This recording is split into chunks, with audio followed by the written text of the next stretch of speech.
Hello, everyone. Hope I'm doing this right. It's been a little while since the last one. Can I put these on? Oh, I guess I could put them on and it wouldn't be catastrophic. Hi. Yeah, so like I said, it's been a little while. Gianni's joining me today, thank God, because past 2 weeks where I've had to do my shop by myself has been not my favorite, I'll be honest. So really glad that we're getting a chance to connect today and chat. Yeah.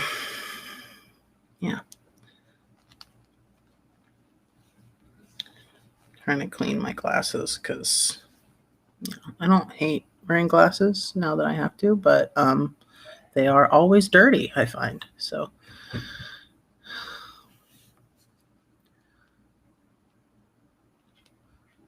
sorry, I gotta make sure if Gianni needs the link again. I need to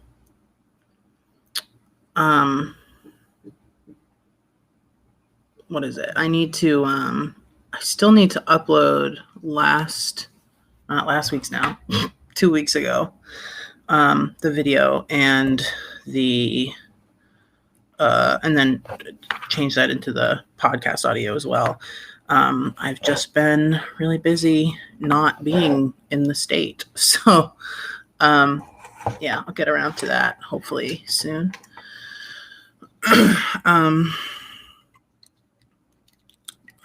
But at least now, hopefully it'll be easier because I have figured out how to just download the audio right from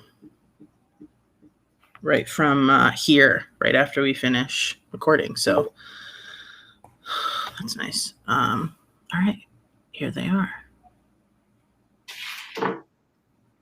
Hey, what's up? How's it going? It's going. Yeah. As I told you,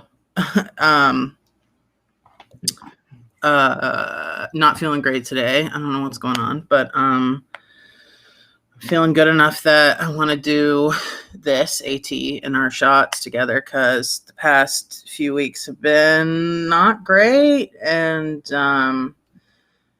between just the shot itself and just being a queer person who exists, it's just not been a great fun time. So yeah, it's important to me to do this today. So I'm glad that we could. Yeah, glad we can make it happen. To show you how off I am on my game, I have my earphones in and they're not connected. So I'm just gonna take those out. How are you feeling today? I know you have another conference. I mean, you just seem to have endless amounts of conferences. Yeah, you know what? I don't remember last year being like this, which in fairness, last year I did a lot of just like on the ground stuff, Black Lives Matter and George Floyd, and a lot of like political BS that was happening in the state. And yeah, I don't know. I'm just in that phase in the PhD career that I've been in front of very big audiences. What feels like all summer, which I'm pretty over it. A lot of computer burnout. But yeah, that's just where we are. Getting excited about the Grand Conference in 2 weeks. I actually ended up getting, because of my credentials, ended up getting pulled in to do some of the youth facilitating. Oh, fun. Yeah, just because of my mental health background and training and certification. So excited about that. And we'll work on our presentation next week. Yeah, I realize we haven't really talked about that on here. So I feel like I can just do a quick little like rundown that like on a whim, Gianni found this cool trans wellness conference that is obviously virtual this year. And, neither of us had heard of it before, but, just on a whim submitted to it because, conferences are kind of what Gianni does. If it were just me, I would have been like, I don't know how to do this. But we got accepted. And so now we kind of have to put together a little thing. So we somehow, between the two of us, between my computer knowledge, as limited as that is, and your conferencing knowledge, we have to put together some sort of presentation about what afternoon tea is. So we'll see, and more info to come on that. So yeah. Oh, look at that. Wow. Of course you have that. That's like your version of a coffee table book, isn't it? Oh, yeah. Meanwhile, I have like a Banksy art book, and you have that. Yeah, this week I kind of just wanted us to chat about how because I know the past 2 weeks were not great for either of us for various reasons. And just chat about that a little bit, but also about the major thing I'm going through is contemplating whether or not to up my dose of tea, and a little bit of why of that. Yeah, so for me, I was in Florida for 2 weeks visiting family, which I didn't hesitate, because usually I can't just travel because of I usually have a job, and usually money is usually an issue, but neither of those were an issue this year. So I jumped at the chance, visited my grandmother and my mom and some extended family, but that was rough. And my family loves me, but sort of that thing where they love me, but they don't want to change a lot of their behavior, in whether that's pronouns or how they talk about me or whatever. And it's rough. And I ended up doing my shot by myself in the bathroom both weeks, and I just really am not used to doing it by myself anymore, because I did that one I did last week. I've become really I have anxiety about it, but it's not super present. And then last week, as I started to do my deep breaths, I got anxious, in the middle, and I was like, what is happening? But I just was on autopilot. I was like, I just have to do it. And so I did it, and I don't know what happened, but there was a lot of resistance when I went to pull the needle back out. And when I tell you, blood spurted everywhere. And I was like, am I about to almost pass out like I did that first time? Please tell me that I'm not about to pass out in my mom's bathroom. Yeah, and it just was an encapsulation of the past 2 weeks for me. So yeah, how was doing your shot by yourself for the past 2 weeks? I'm trying to remember now when I did it last week. Did you still do it on Friday, or did you even do it? Yeah, but I have not the slightest idea when I did it. Which really goes to show Fridays end up being a really heavy, overloaded day, as you know. Yeah. So I think it was just one of those things that I had 10 minutes to do it right then, or that's it. It wasn't going to get done, and then I was going to forget about it. Micromanaged. Yeah. When I did it in the Friday that I was in Austin, I had considered there was a part of me that wanted to do a tea, I even came up with a little witty title. So and asking friends that knew me pre-transition had been for them, but then I realized that they sleep in until 11 a.m. I'm like, what the fuck are we doing?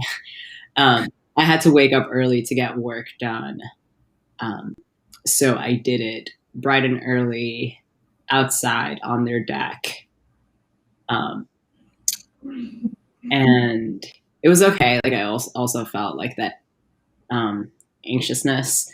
It's nice to have community to not necessarily distract, but it is a distraction, but it also feels it's grounding. That's the word. Yeah. So I felt the absence of that. But yeah, to be honest, it was a question of I need to do the shot right now. This is the space that I have to do it, and then I need to work for the next 2 hours.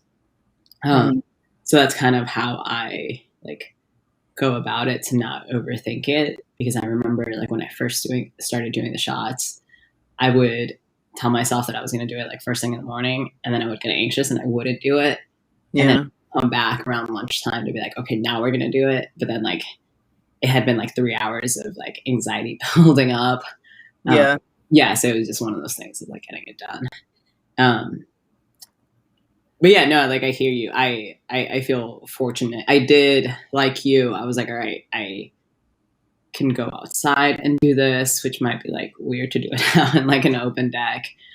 But my other option was to do it in the bathroom, and something about doing it in the bathroom felt like very wrong. Like I didn't like just thinking about it now. When you told me that you did it in the bathroom, I was like, I am so sorry. Like that feel like, which is funny because I see a lot of like video from folks doing their shots in the bathroom, and like for them, you know, that's just where they do it. It's cool for them, and you know, some people don't, you know, celebrate their shots, and some people do. And so it's funny to think of like the differences between people and like where they're comfortable doing it and where they aren't. Absolutely. No, and I agree because I follow a trans woman that does it in the bathroom because that, you know, that's her setup with the video, does it live, and that works. That doesn't work for me. I don't think I've ever once done it in the bathroom. And yeah, like nothing about it resonates. Like I rather do it in my car than in my bathroom at this point, right? But like all the respect for people that like that works for them. It's, to me personally, I don't want to like project this onto anybody else. Like it would feel kind of like shameful, like dirty and like hiding if I was in circumstances where I would have to do it in the bathroom. But you know, that's probably in part because I've always done it in other places. We've done it like publicly. So yeah, like when you said that, I was like, I'm sorry. Yeah, it was weird. But it did make me think about the people who, you know, especially we've talked about the idea of being stealth before. And I don't think that, I mean, depending on our different, I kind of love, it can be frustrating sometimes, as, you know, it's always frustrating to, you know, disagree with somebody, not a bad frustrating, but just frustrating. You know, human beings want to agree with each other. But you know, I think that's a really good thing about the two of us having such different like experiences of our gender and presentations and like things like that, because it gives us, you know, different like points of view. And you know, for stealth, like I think you could maybe do stealth more than me, but that only goes so far, because like it would only be stealth in the way of like other people's perceptions of you.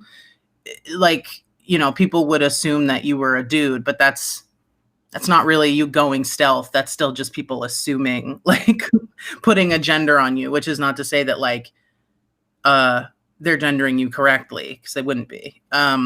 But as far as like stealth in the way of not thinking anything was amiss, quote unquote, I guess you could do it more than me. But yeah, it's still the whole idea of like it and the idea of my shot, because I did it when I was like taking a shower, getting ready for the day. So like I would go in the bathroom by myself, like do all that stuff by myself. And before, my shot was not something that I felt the need to do by myself, like a private thing. And for some people it is, but for me, it's never felt right as a private thing. And so making it a private thing, like taking a shower and like all this, like, was weird.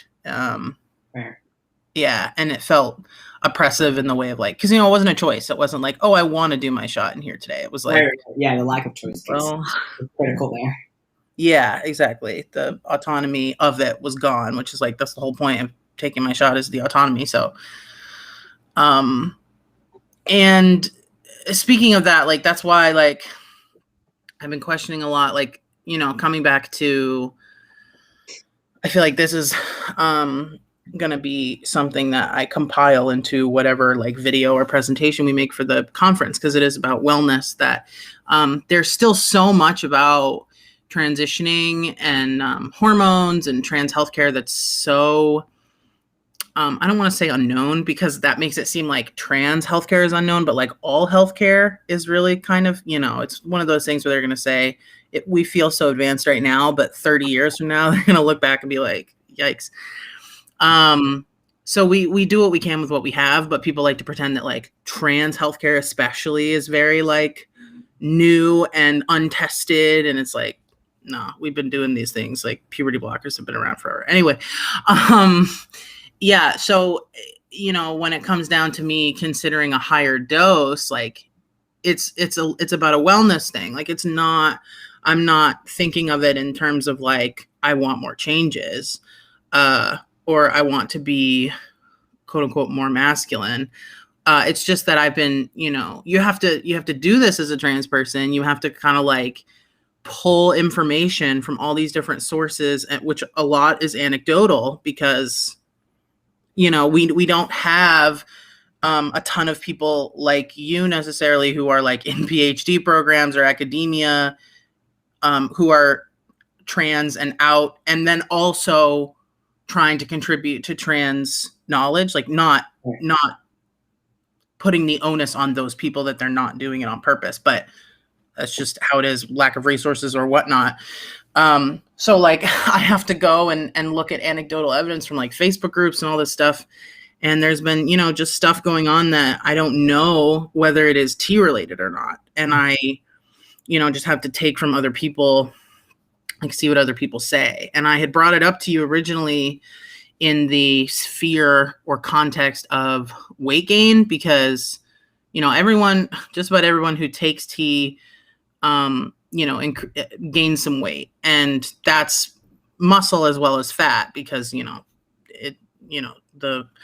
sure you could attest to the muscle, especially because you're someone who works out actively. And so you've probably seen more, muscle definition since taking T. But just weight gain. And I've been trying to move away from the whole, like trying to monitor my weight all the time, but it's just been on my brain a lot because of, anxiety's been high during the pandemic and all this stuff. But I saw someone say that like when they were on low dose T, whatever that meant for them, because it's different for every body, they gained a lot of weight suddenly. And then when they upped their dose a little bit, to like a slightly higher level, they dropped all that weight that they gained. And I was like, because I definitely have gained a bit of weight, and I just assumed it was quarantine. I wasn't walking miles and miles a day like I was before. But that got me thinking. And then I also was thinking about, my anxiety is a lot higher than it was. I mean, I've always had high anxiety. I've been on meds for anxiety and in therapy for over 10 years now, but my anxiety has been really high, and I'm much more inclined to not like rage or necessarily, but I'm just agitated far more easily. And it's things like this that I'm like, is this all T related, like low dose T? Because I had heard other people say that their mental health had been affected by a low dose, but that's my experience versus your experience, where you're on, I'm on 0.1, you're on 0.2, which means nothing in the scheme of things, because it's just like, different bodies interpret amounts of hormone differently. But yeah, I guess I put all that out there. So I guess I just wanted you to talk about like what like your experience is like on your dosage, and like, have you thought about upping it or even lowering it if you could, or like how's that going for you? And like, have you noticed anything like that or not? Yeah, a few things come to mind with everything that you just shared. Now let me see if I can remember all of them. The first one being like really to echo and uplift what you said about like the lack of infrastructure for collecting trans healthcare knowledge, medical knowledge, knowledge in general, like that container is so sorely absent because, really because of transphobia, like societal transphobia. Like nobody has really like put in the effort to make it easy to gather that knowledge, or even publish the knowledge. Like you said, it's not like trans people, shot up yesterday. And that's really unfortunate. I hope that there are people making strides to change that. That is a big driver for, even me telling you on a whim, like, hey, let's do this conference, which gets to the next piece of also like the importance of like the space, or like our intention of creating this space to share that knowledge. It's like, all right, fine. Like if we can't find it within the medical community, and if we understand that we need to find it from one another, from the community, from like these grassroots efforts. While I have not been able to be active in the Facebook group, I have like followed some of the conversations that you've had with people there and those engagements. And I think those are like so critical and supportive and important for people that feel isolated in this process and that don't have, like a soundboard to even like process this. Like not only can you not like get the information you need, but it's very difficult for a lot of people. It's difficult to have space to unpack this and to hear. So yeah, I just want to like, number one, like uplift that like what you're saying and like the intentionality between this space. And I hope that there are more spaces like this to come. In regards to tea, like varying dosages of tea, what comes to mind, and this, I don't think I shared this when you first brought this up with me, that like low dose versus average full dose or whatever, like that's also not set in stone. And what comes to mind are a few friends actually that got on estrogen when they hit menopause because they were experiencing mood swings, weight gain, like very similar like physiological and psychological reactions that trans people do when they get on hormones. And I can think of one person in particular that was grappling with, and they gave her the estrogen patch. It was like, this is going to fix you. Like, this is the number. Everybody's happy with this number. And she was like, I feel fucking psychotic. I like don't want this patch. Like, this is not working for me. Right. Like, it just wasn't for her. And she had to, I think she like went down and then she ended up going up. Like, she just had to like tweak it because all of our bodies are different. And not only are they different, like biologically, they're also like our stress levels, like the way in which our body metabolizes things due to the things that we eat, like for 1,000 different reasons. And I say that to say that, like, I love what you said about like increasing your dosage and it not being about like pursuing masculinity or because you want a beard, right? Like, it's just like pursuing wellness. And like, I love that you're open to like, maybe that's what I need to do. And that is like how, just like listening to your body. I think that's what you're doing right now. And I think that's super awesome. That you're not like, you set off and you're like, oh, I'm going to do low dose. And then that's it. No, like you're just going to stay on this dose because that's what you said you were going to do. Like, no, like you're actually listening to your biofeedback and like being flexible. And I just can't elevate that enough because I've seen people like go down really like unhealthy is a nasty word. But like staying on paths that maybe aren't as beneficial to them just because they said that that's what they were going to do.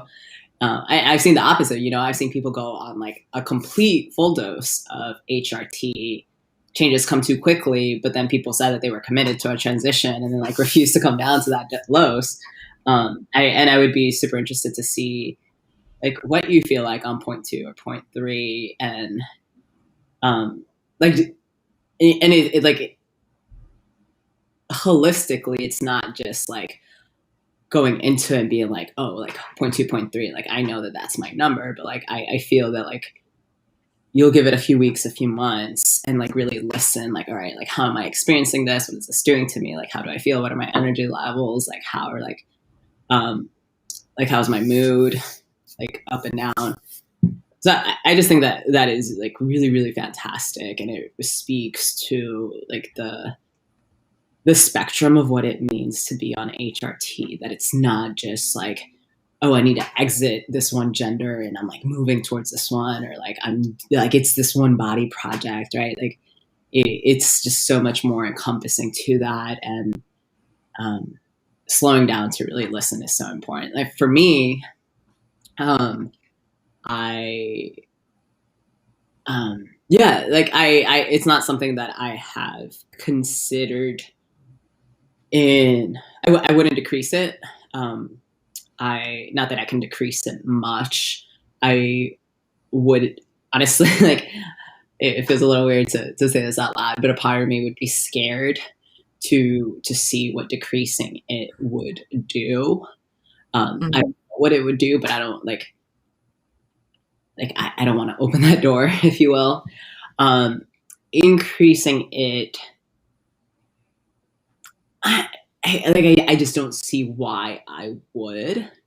I feel pretty level right now. I'm comfortable with the changes. I would say like my biggest fear in increasing it would be facial hair.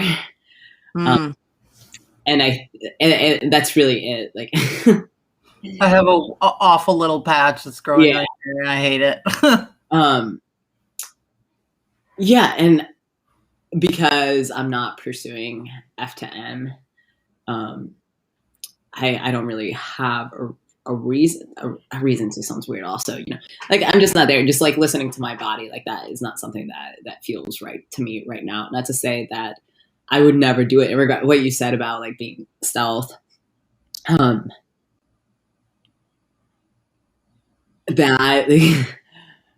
okay. So yesterday I was in a conference, dressed very similar to this, and we had to go into breakout rooms, and without me saying anything at all, one of the people in there, I was like, something, yeah, girl. And I was like, what about me right now Read the room. reads that?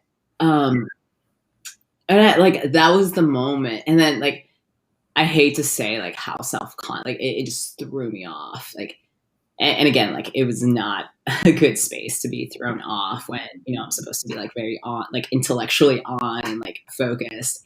It just like as if you had like kicked me off the seat is how it felt. Ugh. And it made me self-conscious. And then like afterward, like I went into the mirror, I was like, huh, like is it my face? Is it the haircut? Like, do I need to have like a button-up shirt with a tie, like half the rows in there did? Like, what is it? And for like a one brief second, I was like, what would like an increased dose like do to my face? And I have been wondering when I was in Texas, I was just seeing more people publicly notice that like everybody has not everybody, but many people have beards now. And I don't know like why that is, or like, you know, if it's like fragile masculinity that people feel like a need to like show how like burly they can be. But it kind of felt like that was like the 2021 optimal performance of masculinity. But that's not something that I want. That's not something I'm pursuing. That's something that I can tell you would like make me really uncomfortable. But yeah, like high dose is not for me right now. But if my body was telling me so, yeah, I mean, I would be open to it. Life would certainly be easier. Like what you were saying, like outside of yesterday's interaction, I tend to be read as masculine, which while never correct, and I've said this before, like while never correct, it is less harmful, like less psychologically harmful than being read as femme. And I question, like, if I was ever like in a headspace where I was like, you know what, I'm gonna claim that M and like we're just gonna do it all the way. Like, I think that so long as like my body was ready to go there, I think life would become a lot easier. Because it, like, while it's better than being she'd, like, it's still a little bit of a jab, right? Like, it still hurts. Like, Yeah. why can't you just say they them, right? Like, just assume everybody is they them until they tell you otherwise. Yeah, but like that doesn't feel, it's not my calling right now. It doesn't feel true for me to pursue that, or to even like try on he him pronouns like that. I'll get heed, you know, like at the bank, at the grocery store, I'll get heed, whatever. But I'm not going to raise my hand to be like, hey, let's like he it right now. Yeah. Yeah, well, thank you for sharing. I want to make sure we have time to do our shots because I know you don't have a ton of time. But yeah, it's funny when you were talking about that. It so funny how distant I've become. Because I haven't been on it for a few years now. But it reminded me of birth control. Like birth control is the same way. Like every person who takes birth control, some birth controls work really well for them, some don't. That was how it was for me. Like I was on like, because that's the thing. It's a assigned level of hormones, right? So, you know, that doesn't just mean that your body's going to be cool with that amount of hormones. It depends, and also it's different hormones for different types of birth control. So, it's very similar in that way. Like I took the pill and that really worked for me. And then I tried to get on an IUD because it seemed more straightforward and like less work, and it sucked. It made everything worse. So I was like, okay, no, we're not doing these hormones. These ones my body doesn't like. Yeah. So yeah, it is similar. And yeah, it is funny to compare like, also another place that I would like to look into more and maybe do like a dedicated episode on maybe is like cis men who are diagnosed with low T and like the symptoms that are associated with that, and like talk about that and like see how you could compare it to like people who take testosterone who are not cis and see like where the. And I'll say that I also know that other people that are on low dose T that are on different doses than we are on. Yeah. So like people that have started at like 1 or 2 and then are now at like 0.3, 0.4, not necessarily because they're pursuing that larger number, but because that is kind of like what their body, how their body was metabolizing the T, right? Mm-hmm. So I think there's just so many variables to account for. Definitely. That the idea of changing your dose for the reasons that you put it, like from a wellness standpoint, like I think that is just like super cool. It's such like silly word to use right now, but it's just like a valuable perspective and like a worthy way of thinking through things and like not being attached. Like, it has to be this one way. Hold on, I can't take this off. There we go. Maybe not. Meanwhile, I lost the cap to my needle, so I'm like, I had to like switch cap. We're both a mess today. Oh, there it is. My cat just swept it off the desk. So like yesterday, that woman, and then she saw the pronouns on my name, next to my name, and she's like, "Oh, I'm so sorry. I just do that out of habit. I don't know how you identify." And this morning I was like, shit, I should have acknowledged that she apologized, but it just like threw me off so bad, and I was mad. Yeah. Yeah, I just like nodded and like continued like without even like acknowledging that she said that. Yeah, it was tough. Well, we got to just get better. Well, not we, but like the collective, we have to get better at like not qualifying the apology. Like, she didn't have to say, I do it out of habit. It's like, I know. Like anyone who says girl to me, you probably say that to other people. You don't have to qualify why you said it. Just say sorry, and that's move on. Yeah, I wasn't even like ready to hear her apologize. Like, I appreciate that she like. I don't know. That's something. Yeah. But I was like, I'm not in the mood for you right now. Heard. Yeah, especially not in that space. That's not what you're there for. Right. All right. Well, I'm praying that my left leg doesn't do what my right leg did last week. Yeah, that's what we're aiming for today. Yeah, truly. All right. Are you good? You got a spot? I guess I have a bruise right where I would aim, so we're gonna. God, not right into the bruise. Yeah, so I guess I will find an alternate spot. But sure, let's do it because I do have to go. All right. Okay. Here we go. Breath time. Deep breath. Ready? Okay. We're gonna do 2 of them. Okay. In and back out. And in and back out. Okay. All right. Here we go. Ready? Yep. All right. 1, 2, 3. Ow. That hurt.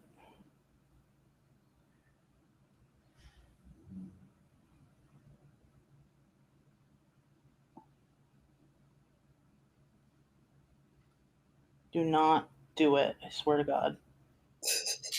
Oh, thank God. Me threatening my own leg. I've gone from terror to threats. Yeah, when you said that, I almost wanted to like close out of the chat. I was like, I can't engage with your spurting blood right now. I'm sorry. It was bad. I just had to share it. It was bad. Sometimes it happens. It doesn't happen 99% of the time, but sometimes it happens. All right. Did yours go okay? It did. I should have gone in faster, but yeah, same. Minimal blood, which is good. Well, we did it, and it went better than it has for me anyway. So that's good. And now you can continue on your day. And thanks for being here with me. And thanks everyone for watching. And we'll see you soon. Do it again next week.